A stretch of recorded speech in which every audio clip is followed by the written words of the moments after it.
السلام علیکم ویورز، کیسے ہیں آپ سب؟ امید ہے خیریت سے ہوں گے۔ جو ہمارا آج کا ٹاپک ہے وہ ہے ٹائپس آف سٹریسر۔ سٹریس اور سٹریسر کے بارے میں آپ لوگوں کو پہلے بتا چکی ہوں۔ نیچر آف سٹریس اور ٹائپس آف سٹریس کے بارے میں بھی بتا چکی ہوں۔ اگر آپ لوگوں نے ویڈیو نہیں دیکھی تو ڈسکرپشن میں لنک دے دیا جائے گا، ضرور دیکھیے گا۔ جو ہمارا آج کا ٹاپک ہے وہ ہے ٹائپس آف سٹریسر۔ سب سے پہلے میں آپ لوگوں کو سٹریسر کا کنسیپٹ کلیئر کروا دیتی ہوں ایک بار پھر سے۔ کوئی بھی ایسا ایجنٹ جو کہ ہمارے لیے سٹریس کاز کرتا ہے، ہمارے سٹریس کا باعث بنتا ہے، اسے ہم بولتے ہیں سٹریسر۔ وہ ایجنٹ بایولوجیکل بھی ہو سکتا ہے، ایکسٹرنل سٹیمولس بھی ہو سکتا ہے اور انٹرنل سٹیمولس بھی ہو سکتا ہے۔ جو ہمارا آج کا مین ٹاپک ہے وہ ٹائپس آف سٹریسر ہیں۔ ٹائپس آف سٹریسر 3 قسم کی ہوتی ہیں، ٹھیک ہے۔ سب سے پہلے ہے کیٹاکلزمک ایونٹس، پرسنل سٹریسر اور بیک گراؤنڈ سٹریسر۔ یہ تینوں ٹائپس ڈفرینٹ قسم کا سٹریس کریٹ کرتی ہیں، ٹھیک ہے۔ سب سے پہلے ہم بات کریں گے کیٹاکلزمک ایونٹس کی۔ کیٹاکلزمک ایونٹس ایسے ایونٹس ہوتے ہیں جو اچانک سے آتے ہیں اور ایک ٹائم میں بہت سے لوگوں کو کیا کرتے ہیں، بہت سے لوگوں کے لیے سٹریس کا باعث بنتے ہیں، بہت سے لوگوں پر ایفیکٹ کرتے ہیں، ٹھیک ہے۔ جیسا کہ نیچرل ڈیزاسٹر۔ نیچرل ڈیزاسٹر آتے ہیں، وہ صرف مطلب ایک شہر پہ آئے ہیں نا، لاہور پہ آئے ہیں، تو لاہور پہ سب لوگوں کو ایفیکٹ کریں گے۔ جس جگہ پہ آئے ہیں اس جگہ پہ رہنے والے سب لوگوں کو ایفیکٹ کریں گے، ٹھیک ہے۔ ایسا جو ایونٹس ہوتا ہے وہ اچانک سے آتے ہیں اور ایک ٹائم میں بہت سے لوگوں کو کیا کرتے ہیں، ایفیکٹ کر دیتے ہیں، انہیں کہتے ہیں کیٹاکلزمک ایونٹس۔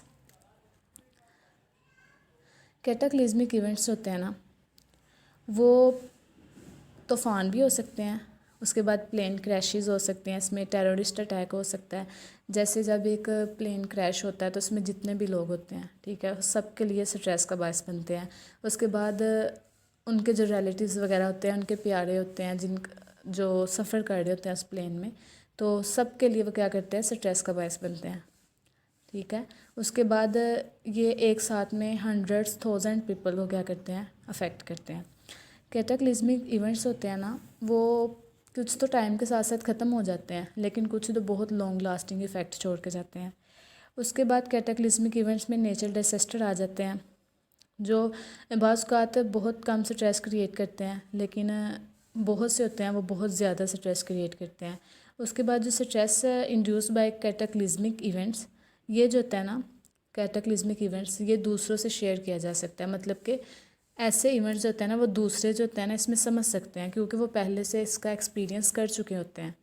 مطلب ہم کسی کو بتا رہے ہیں کسی نیچر ڈیزاسٹر کے بارے میں، تو وہ جلد سمجھ جائے گا نا کسی کی فیلنگس کو، کیونکہ وہ اس کا پہلے سے شکار ہو چکے ہوتے ہیں۔ یہ ایونٹس ہوتے ہیں نا، یہ بار بار مختلف لوگوں پہ آتے ہیں، تو اس میں اس لیے اسے کہتے ہیں کہ یہ ایکسپیرینس ہو جاتے ہیں اور ایک شخص دوسرے کی ڈیفیکلٹیز کو سمجھ سکتا ہے۔ اس کے بعد جیسے ٹیررسٹ اٹیک ہوتا ہے، اور ٹیررسٹ اٹیک یہ بھی کیٹاکلزمک ایونٹس ہے، اور جو ورلڈ ٹریڈ سینٹر میں جو ہوا تھا رونما واقعہ 2001 میں، ہاں، اس کا وہ بھی ایک کیٹاکلزمک ایونٹس ہے جس نے سٹریس کریٹ کیا بہت سے لوگوں کے لیے، وہاں کے رہنے والوں کے لیے۔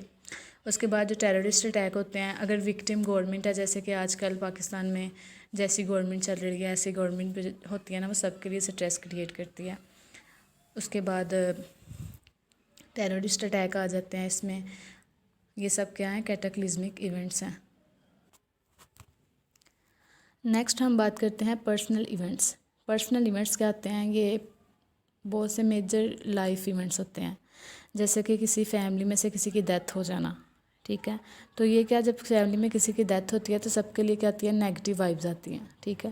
سب جو ہوتے ہیں پریشان ہو جاتے ہیں، سب سٹریس میں جاتے ہیں، گھر میں سے کسی پیارے کی ڈیتھ ہو گئی ہے، تو یہ کیا ہوتا ہے، جیسے جیسے وقت گزرتا جاتا ہے نا، یہ سٹریس کم ہوتا جاتا ہے، انسان اپنے وقت کے ساتھ ساتھ خود کو کیا کرتا ہے، ہینڈل کر لیتا ہے۔ تو یہ ہوتے ہیں پرسنل ایونٹس۔ ایسے ایونٹس ہوتے ہیں جو کہ ٹائم کے ساتھ ساتھ ہوتے ہیں، ختم ہو جاتے ہیں۔ جیسے کسی پیرنٹس کی ڈیتھ ہو جانا، پیرنٹس میں سے کسی کی اسپاؤس کی ڈیتھ ہو جانا، یا کسی نے اپنی جاب کھو دیا، ٹھیک ہے، تو یہ ہوتا ہے یہ بھی پرسنل ایونٹ ہے۔ اس کے بعد کسی کا کسی پرسنل میٹر میں، کسی ریلیشن شپ میں فیل ہو جانا، تو یہ بھی پرسنل ایونٹ ہے۔ اس کے بعد پازیٹیو تھنگس میں اگر ہم دیکھیں تو کسی کا شادی بھی جو ہوتی ہے نا،